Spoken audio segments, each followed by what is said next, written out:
What's up, my friends? John Baruti here. Baruti Success. This week we're talking about why I think inflation is a good thing. No, I don't. Stay tuned.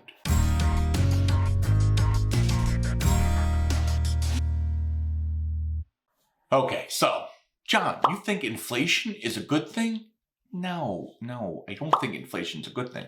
But I always try to find the good in the crappy.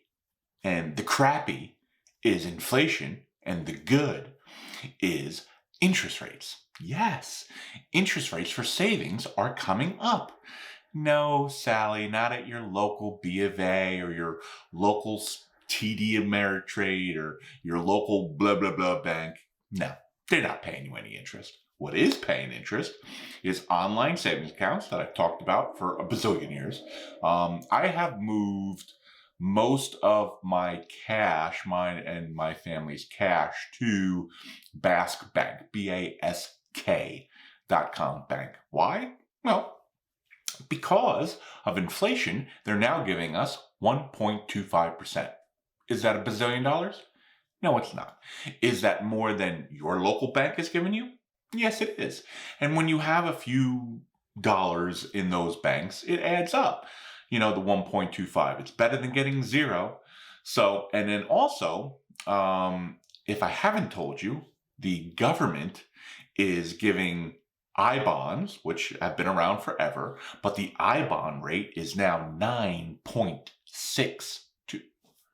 9.62%. Yeah, not too shabby.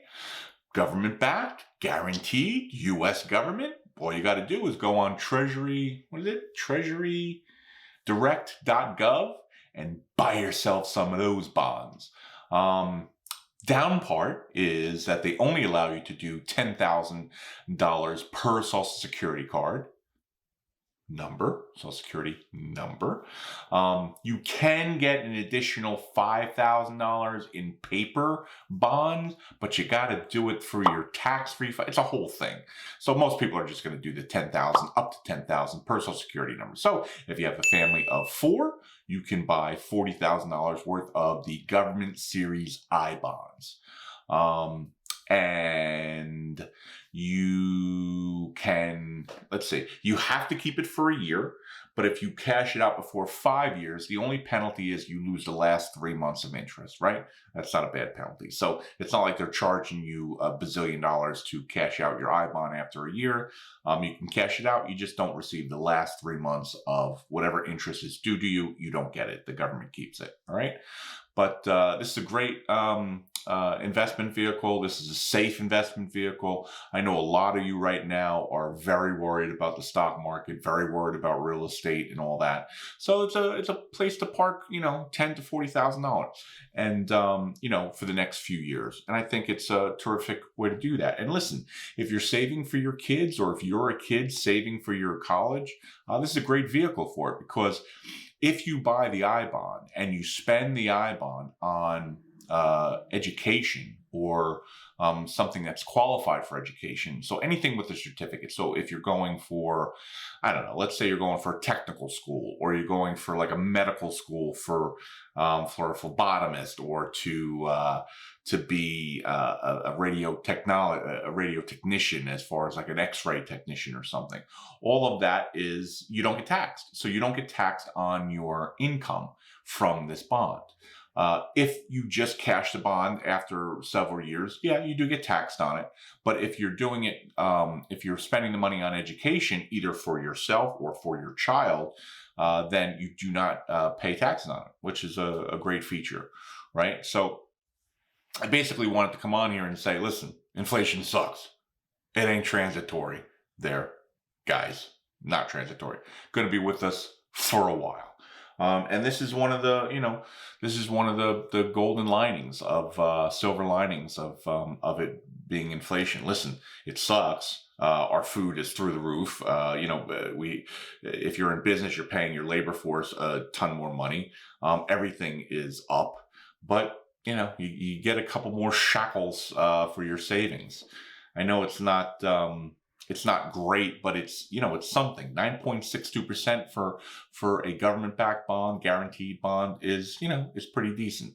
Now, listen, if you have more than $40,000 like me that needs to be in a savings account, you don't want that. Like, that's your emergency fund. You have a few $100,000 that you don't want to put in the market. You want it just to be safe and guaranteed from the government. Then you got to look at something like a Bask Bank online, right? Which is where I moved all of our cash to, because Ali Bank and Capital One were paying, even now, I think Ali went from 0.5 to 0.6 in interest, and Bask is already at 1.25.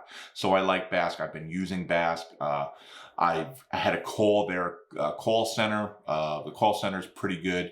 Normal 9 to 5 stuff, no after hours, but, very attentive. They talked me through what my issues were, and, so good bank. So if you're looking to park money and you want it to be safe, and you have, let's say, each account is FDIC insured for $250,000. So let's even say you had $1 million you wanted to save, right? And you didn't want to put any of that in the stock market, but you wanted to get the 1.25.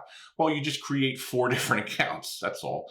And each account is federal insured up to $250,000. And Bask has a way of, like, a lot of these banks, you have to have a separate account and it's a whole different login. Now, Bask isn't like that. You just create different accounts. So you have your main account, and it was super easy for me to create a second, third, fourth account. And it's right on your dashboard when you open it up. So again, it's a super easy bank to deal with. That's it. So that's my reasoning for inflation isn't so bad, but it really sucks. But it's not so bad. So I hope that helped, and I'll see you on the next one. I'm saving money, and I'm getting paid to do it.